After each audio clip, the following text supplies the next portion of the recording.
Welcome to the bird media. నేను మీ పవన్ కృష్ణమూర్తి. నేను in జనరల్గా సినిమాల గురించి చాలా తక్కువ మాట్లాడతానండి.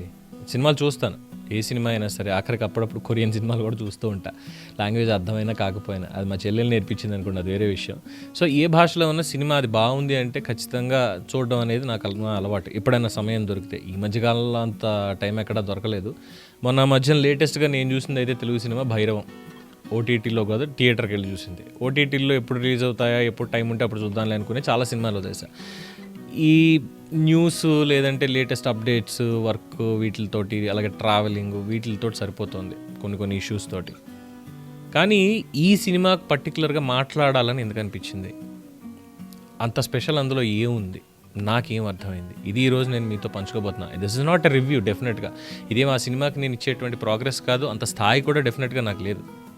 ఎందుకంటే రివ్యూవర్స్ వాళ్ళకు ఉండేటువంటి మెకానిజం అదంతా వేరు. బట్ నాకు ఒక మనిషిగా నాకు ఎందుకు అది టచ్ అయింది? నేను పూర్తి సినిమా కూడా చూడలేదు, కేవలం దాంట్లో ఉన్న ఒక ట్రైలర్ని అలాగే కొన్ని సీన్స్ని సోషల్ మీడియాలో ఈ మధ్య పోస్ట్ చేస్తున్నారు తెగ. అందులో ఒక 2-3 సీన్స్ చూసిన తర్వాత నాకు అనిపించింది something special is there in this movie. చాలా క్లియర్గా. అంటే ఆమిర్ ఖాన్ విలక్షణ నటుడే, అందరికీ తెలిసిందే. ప్రయోగాలు చేయడానికి ముందుంటాడు. అది ఇప్పటి నుంచి కాదు, సర్ఫరోష్ మూవీ దగ్గర నుంచి కూడా ఆమిర్ ఖాన్కి ఒక సపరేట్ ఫ్యాన్ బేస్ ఉంది. ఆ తర్వాత అది మెల్లమెల్లగా ఒక లవర్ బాయ్ ఇమేజ్ కింద, తర్వాత రామ్ గోపాల్ వర్మ తీసినటువంటి రంగీలలో ఒక క్యారెక్టర్ చేయడం, దాని తర్వాత వచ్చి తను చేసే ప్రతి క్యారెక్టర్కి కూడా ఒక కైండ్ ఆఫ్ అప్రోచ్ ఉండేలా చూసుకుంటూ వచ్చాడు. మంగళ పాండే కావచ్చు, దానికంటే ముందు తీసినటువంటి లగాన్, అది నాకు అసలు ఆల్ టైమ్ ఫేవరెట్ మూవీ అంటే లగాన్, ఆమిర్ ఖాన్దే ఇప్పటికీ కూడా.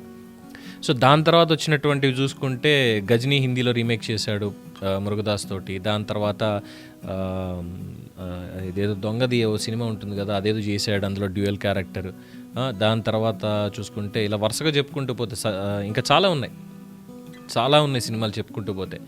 ఇలా చెప్పుకుంటూ వెళ్తుంటే ఒక సినిమా దగ్గర ఆగిపోతాం ఎప్పుడైనా సరే మనం. అదే తారే జమీన్ పర్. అంటే చిన్నపిల్లల్లో ఉండేటువంటి కొన్ని సిండ్రోమ్స్, డౌన్ సిండ్రోము, లేదు అంటే ఆటిజం కావచ్చు, వాళ్ళు ఉండే ఫియర్ కావచ్చు, ఇంట్రావర్ట్ క్యారెక్టర్ కావచ్చు, భయపడేటువంటి తత్వం, ఇలాగా ఒక చిన్న పిల్లాడికి సంబంధించి తారే జమీన్ పర్ ఆ రోజు వచ్చినటువంటి సినిమా ఎంత ఇంపాక్ట్ చూపించింది అనేది, అందులో ఆమిర్ ఖాన్ నటనకి సంబంధించి ఎంత కదిలించింది అనేది అందరికీ తెలిసిందే.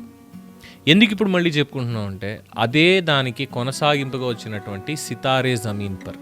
అక్కడ తారే జమీన్ పర్, ఇప్పుడు సితారే జమీన్ పర్ అని ఆల్మోస్ట్ అదే రకమైనటువంటి ట్రీట్మెంట్ తోటి ఇంకొక సినిమా వచ్చింది, ఒక వేరే ఇతివృత్తంతో. దీంట్లో ఏంటి, అందులో క్లాస్ టీచర్ కింద చేస్తూ తను ప్రత్యక్షంగా తనంతట తాను చిన్నప్పుడు ఆటిజం తోటి బాధపడి దాని నుంచి ఎలా ఓవర్కమ్ అయ్యి అదే ఇబ్బందులతో బాధపడుతున్నటువంటి ఇంకొక కుర్రాడికి సంబంధించి తన్ని ఎలాగా డెవలప్ చేశాడు, తన అందు నుంచి ఎలా బయటపడేశాడు, వాళ్ళ తల్లిదండ్రులకి ఏ విధంగా కౌన్సిలింగ్ ఇచ్చాడు, ఇవన్నీ కూడా దాంట్లో చూపించారు. చాలా దానికి చెప్పడానికి ఒక కైండ్ ఆఫ్ లాంగ్వేజ్ సరిపోదు, అది ఎక్స్ప్రెస్ చేయడానికి కూడా లేదు, ఫీల్ అవ్వాల్సిందే.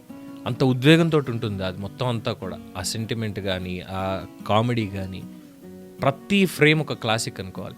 సేమ్ అలాంటి దాని తర్వాత అమెరికా నుంచి ఎటువంటి సినిమాలు వస్తాయని చూసినప్పుడు ఫారెస్ట్ గంప్ అని చెప్పి ఇంగ్లీష్ మూవీ ఒకదాన్ని తీసుకొచ్చారు, లాల్ సింగ్ చడ్డా అని. కేవలం అందులో ఆమిర్ ఖాన్ నటనకి సంబంధించి అంటే ఒక కైండ్ ఆఫ్ ఎక్స్ప్రెషన్, ఆ గెటప్, ఇవి తప్పితే అందులో ఏమీ లేదు. ఒక పెద్ద డిజాస్టర్ కింద మిగిలిపోయింది అది. ఎందుకంటే ఫారెస్ట్ గంప్ అనే మూవీని చాలామంది చూసేసాం. మేబీ రూరల్లో ఉండేటువంటి వాళ్ళకి తెలియకపోవచ్చు, కానీ మొత్తం ఆల్ ఓవర్ ఇండియా దాదాపుగా ఆ ఫారెస్ట్ గంప్ అనేటువంటి మూవీని యూట్యూబ్లో కావచ్చు, ఇంకో దాంట్లో కావచ్చు చూసేసాం. చూసిన తర్వాత అరే ఏముందిరా నాయన సినిమా, దీన్ని మళ్ళీ ఇక్కడ వీడియో కూడా తీయడం ఎందుకు అనవసరంగా అన్న ఫీలింగ్ చాలామంది ఎక్స్ప్రెస్ చేశారు. అది కరెక్ట్ సబ్జెక్ట్ కాదు ఆమిర్ ఖాన్ కానీ. ఎందుకంటే దంగల్ సినిమా చూసినటువంటి వాళ్ళు ఆటోమేటిక్గా దీనికి వచ్చేసరికి ఇది ఆమిర్ ఖాన్ సినిమా కాదనేస్తారు. కానీ సితారే జమీన్ పర్ దగ్గరికి వచ్చేసరికి ఖచ్చితంగా చెప్పుకోవాల్సింది ఏంటంటే సేమ్ క్యారెక్టరైజేషన్, కాకపోతే ఇందులో ఒక టీచర్ కింద ముందు ఎస్టాబ్లిష్ చేశారు. ఒక డ్రంక్ అండ్ డ్రైవ్లో దొరికిపోయిన తర్వాత అసలు ఇతనికి ఎటువంటి శిక్ష వేయాలి అంటే, మన దగ్గర డ్రంక్ అండ్ డ్రైవ్లో దొరికిపోయినటువంటి వాళ్ళకి మన కోర్టులో శిక్షలు వేస్తారు. ఏమని, వాళ్ళు తీసుకున్నటువంటి మోతాదుని బట్టి పొద్దున్నుంచి సాయంత్రం దాకా సిగ్నల్ దగ్గర ఉండి వాహనాన్ని మందు దాగి నడపొద్దు అని బోర్డులు పట్టుకొని తిప్పిస్తూ ఉంటారు. అలాగే ఎవరైనా వృద్ధులు రోడ్డు దాటాలంటే సిగ్నల్ దగ్గర దాటిస్తూ ఉంటారు. ఇలాగా ఒక 6 గంటలో 8 గంటలో ఖచ్చితంగా సిగ్నల్ దగ్గర ఉండాలనేటువంటిది ఒక శిక్ష. అలాగే కొంచెం ఫైన్, కొంతమందికి జైలు శిక్ష, కొంతమందికి లైసెన్స్ రద్దు. ఈ విధంగా ప్రమాద తీవ్రత వాళ్ళ మోతాదు వీటిని బేరీ చేసుకుని కోర్టులు తీర్పులు ఇస్తాయి. కానీ దీంట్లో వినూత్నంగా ఆలోచించి ఇలాంటి వాళ్ళకి ఎటువంటి శిక్ష వేయాలి, వీళ్ళని ఇలా వదిలేస్తే కాదు, వీళ్ళ వల్ల ఒక ఉపయోగం కూడా ఉండాలి. ఎందుకంటే అందులో బాస్కెట్బాల్ కోచ్ కింద ఆమిర్ ఖాన్ పనిచేశాడు.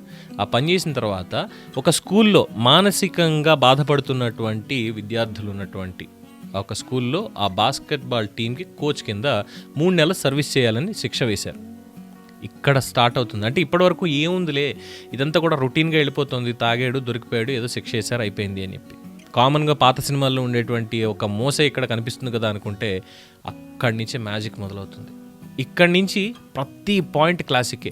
ఒక 10 మార్కులు ఈ సినిమాకి ఇవ్వాలి అంటే దాంట్లో నేనైతే 7.25 ఖచ్చితంగా ఇస్తాను. 7.50. ఎందుకు అనంటే ఒక లవ్ ట్రాక్ తప్ప మిగతాదంతా కూడా నవ్విస్తుంది, 100కి 1000% నవ్విస్తుంది. ఆ నవ్విస్తూనే అంతర్లీనంగా మనకి మళ్ళీ కొత్తగా పరిచయం చేస్తుంది. అందులో ప్రతి ఒక్కళ్ళు అక్కడ చూసేటువంటిది ఆ పిల్లల్లో ఆటోమేటిక్గా మనకి తెలియకుండానే అరే నేను కూడా ఒకడు ఉన్నానేమో, అందులో ఆమిర్ ఖాన్ నాకే అక్కడ కోచింగ్ ఇస్తున్నాడేమో. అలాగే చాలామంది ఆమిర్ ఖాన్లోకి వాళ్ళని ఊహించుకుంటారు, నేనే వాళ్ళతో ఉన్నానేమో. ఇంకా చివరాఖరికి వచ్చేసి ఏంటంటే ముందు నుంచి ఉండేటువంటి ఆ చిన్న చిన్న హెడేక్స్, వాళ్ళతోటి ఎలాగ చేయాలి, ఏం చేయాలి, ఇవన్నీ అయిపోయి ఆ స్పోర్ట్స్ డ్రామా అంతా అయిపోయిన తర్వాత లాస్ట్ క్లైమాక్స్ అండి. ఇది చూడాల్సిందే. బయటకు వచ్చిన తర్వాత మాత్రం సరికొత్తగా మనమే కనిపిస్తాం. ఇదైతే నేను చెప్పగలను 100%. సో ఇంకెందుకు ఆలస్యం, వెళ్ళండి, కుటుంబ సమేతంగా వెళ్ళండి, పిల్లల్ని తీసుకొని వెళ్ళండి. మళ్ళీ మీరు మర్చిపోయినటువంటి మీ బాల్యాన్ని వెతుక్కోవాలి అనుకుంటే, ఆ మానసిక ప్రశాంతత కావాలి అంటే, స్వచ్ఛంగా నవ్వుకోవాలి, కాసేపు సరదాగా ఏడ్చేయాలి భావోద్వేగంతో అనుకుంటే సితారే జమీన్ పర్ చూడండి. సో చూసిన తర్వాత మీ అభిప్రాయాన్ని ఖచ్చితంగా కామెంట్ రూపంలో తెలియచేయండి. చూస్తూనే ఉండండి ది బర్డ్ మీడియా. ఈ వీడియో కనుక మీకు నచ్చినట్టయితే లైక్ చేయండి, షేర్ చేయండి, సబ్స్క్రైబ్ చేయండి. అలాగే పక్కనే ఉన్న బెల్ ఐకాన్ని క్లిక్ చేయండి.